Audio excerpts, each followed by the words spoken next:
নতুন বজাৰ ৰেলৱে ষ্টেচনত দেখা পোৱা গৈছে আপোনালোকে 10 টকীয়া ভাত খুৱাই আছে, কি কাৰণে খুৱাইছে? নাই, আমি আজি ভালেমান দিনৰ পৰা আমি চিন্তা কৰি আছিলোঁ যে সমাজৰ কাৰণে আমাৰ ফালৰ পৰা নিজস্ব কিছু বৰঙণি লাগে।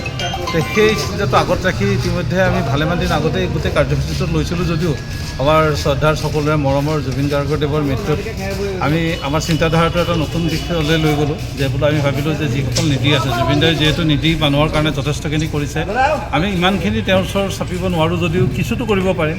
সেইকাৰণে নীতি মানুহখিনিৰ ওপৰত সন্মুখত লৈ পেলাই আমি তেওঁলোকৰ কাৰণে সপ্তাহত এদিন আমি 10 টকাকৈ আমি খাদ্য আগবঢ়াইছোঁ। আৰু ইয়াত আমি আমাৰ 5-6জনমান সহযোগী আছে, গোটেইকেইজনে মিলি পেলাই আমি একেলগে এই অনুষ্ঠানটো প্ৰথম পাতনি ৰাখিছোঁ। আপোনালোকে মানে কি কোনো সংগঠনৰ জৰিয়তে কৰা নাই? নাই কৰা। নিজাববীয়াকৈ কৰিছে? নিজাববীয়া সম্পূৰ্ণ, কোনো সংগঠন নাই, কোনো আপোনাৰ হেৰি নাই।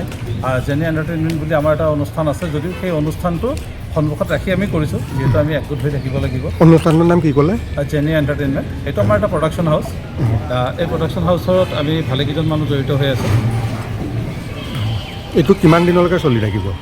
যেতিয়ালৈকে আমাৰ শক্তি থাকে, যেতিয়ালৈকে আমি কৰিব পাৰিম বুলি ভাবোঁ। কাৰণ আমি ইয়াত কাৰোৰ পৰা কোনো ধৰণৰ আনুষ্ঠানিক বৰঙণি আমি কাৰোৰ পৰা লোৱা নাই। আমি আমাৰ পকেটৰ পৰাই কৰি আছোঁ, যি কৰি আছোঁ। চৰকাৰীভাৱে কিবা লোৱা প্ৰয়াস? নাই, কোনো নাই। আমি চৰকাৰৰ প্ৰতি এইবিলাক ক্ষেত্ৰত কোনো ধৰণৰ আশাও কৰা নাই, আৰু চৰকাৰে কৰাটো সম্ভৱপৰো নহয় সকলো ক্ষেত্ৰতে। নতুন বজাৰ ৰেলৱে ষ্টেচনত দেখা পোৱা গৈছে আপোনালোকে 10 টকীয়া ভাত খুৱাই আছে, কি কাৰণে খুৱাইছে? নাই, আমি আজি ভালেমান দিনৰ পৰা আমি চিন্তা কৰি আছিলোঁ যে সমাজৰ কাৰণে আমাৰ ফালৰ পৰা নিজস্ব কিছু বৰঙণি লাগে। তো সেই চিন্তাটো আগত ৰাখি ইতিমধ্যে আমি ভালেমান দিন আগতে গোটেই কাৰ্যসূচীটো লৈছিলোঁ যদিও আমাৰ শ্ৰদ্ধাৰ সকলোৰে মৰমৰ জুবিন গাৰ্গদেৱৰ মৃত্যুত আমি আমাৰ চিন্তাধাৰাটো এটা নতুন দিশলৈ লৈ গ'লোঁ। যে বোলো আমি ভাবিলোঁ যে যিসকল নীতি আছে, জুবিনদাই যিহেতু নীতি মানুহৰ কাৰণে যথেষ্টখিনি কৰিছে, আমি ইমানখিনি তেওঁৰ ওচৰত চাপিব নোৱাৰোঁ যদিও কিছুতো কৰিব পাৰিম। সেইকাৰণে নীতি মানুহখিনিৰ ওপৰত সন্মুখত লৈ পেলাই আমি তেওঁলোকৰ কাৰণে সপ্তাহত এদিন আমি 10 টকাকৈ আমি খাদ্য আগবঢ়াইছোঁ। আৰু ইয়াত আমি আমাৰ 5-6জনমান সহযোগী আছে, গোটেইকেইজনে মিলি পেলাই আমি একেলগে এই অনুষ্ঠানটো প্ৰথম পাতনি ৰাখিছোঁ। আপোনালোকে মানে কি কোনো সংগঠনৰ জৰিয়তে কৰা নাই? নাই কৰা। নিজাববীয়াকৈ কৰিছে? নিজাববীয়া সম্পূৰ্ণ, কোনো সংগঠন নাই, কোনো আপোনাৰ হেৰি নাই। জেনি এণ্টাৰটেইনমেণ্ট বুলি আমাৰ এটা অনুষ্ঠান আছে, যদিও সেই অনুষ্ঠানটো সন্মুখত ৰাখি আমি কৰিছোঁ, যিহেতু আমি একগোট হৈ থাকিব লাগিব। অনুষ্ঠানটোৰ নাম কি ক'লে? Jenny entertainment. এইটো আমাৰ এটা প্ৰডাকশ্যন হাউচ। এই প্ৰডাকশ্যন হাউচত আমি ভালেকেইজন মানুহ জড়িত হৈ আছোঁ। এইটো কিমান দিনলৈকে চলি থাকিব? যেতিয়ালৈকে আমাৰ শক্তি থাকে, যেতিয়ালৈকে আমি কৰিব পাৰিম বুলি ভাবোঁ। কাৰণ আমি ইয়াত কাৰোৰ পৰা কোনো ধৰণৰ আনুষ্ঠানিক বৰঙণি আমি কাৰোৰ পৰা লোৱা নাই। আমি আমাৰ পকেটৰ পৰাই কৰি আছোঁ, যি কৰি আছোঁ। চৰকাৰীভাৱে কিবা লোৱা প্ৰয়াস? নাই, কোনো নাই। আমি চৰকাৰৰ প্ৰতি এইবিলাক ক্ষেত্ৰত কোনো ধৰণৰ আশাও কৰা নাই, আৰু চৰকাৰে কৰাটো সম্ভৱপৰো নহয় সকলো ক্ষেত্ৰতে। নতুন বজাৰ ৰেলৱে ষ্টেচনত দেখা পোৱা গৈছে আপোনালোকে 10 টকীয়া ভাত খুৱাই আছে, কি কাৰণে খুৱাইছে?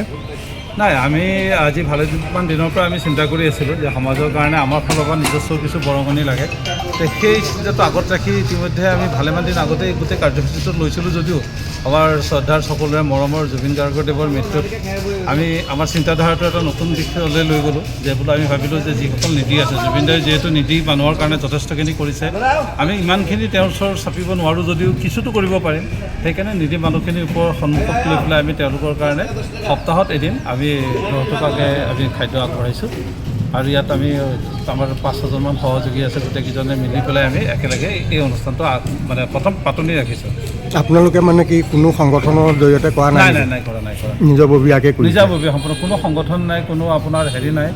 জেনি এণ্টাৰটেইনমেণ্ট বুলি আমাৰ এটা অনুষ্ঠান আছে, যদিও সেই অনুষ্ঠানটো সন্মুখত ৰাখি আমি কৰিছোঁ, যিহেতু আমি একগোট হৈ থাকিব লাগিব। অনুষ্ঠানটোৰ নাম কি ক'লে? Jenny entertainment. এইটো আমাৰ এটা প্ৰডাকশ্যন হাউচ। এই প্ৰডাকশ্যন হাউচত আমি ভালেকেইজন মানুহ জড়িত হৈ আছোঁ। এইটো কিমান দিনলৈকে চলি থাকিব? যেতিয়ালৈকে আমাৰ শক্তি থাকে, যেতিয়ালৈকে আমি কৰিব পাৰিম বুলি ভাবোঁ। কাৰণ আমি ইয়াত কাৰোৰ পৰা কোনো ধৰণৰ আনুষ্ঠানিক বৰঙণি আমি কাৰোৰ পৰা লোৱা নাই। আমি আমাৰ পকেটৰ পৰাই কৰি আছোঁ, যি কৰি আছোঁ। চৰকাৰীভাৱে কিবা লোৱা প্ৰয়াস? নাই, কোনো নাই। আমি চৰকাৰৰ প্ৰতি এইবিলাক ক্ষেত্ৰত কোনো ধৰণৰ আশাও কৰা নাই, আৰু চৰকাৰে কৰাটো সম্ভৱপৰো নহয় সকলো ক্ষেত্ৰতে।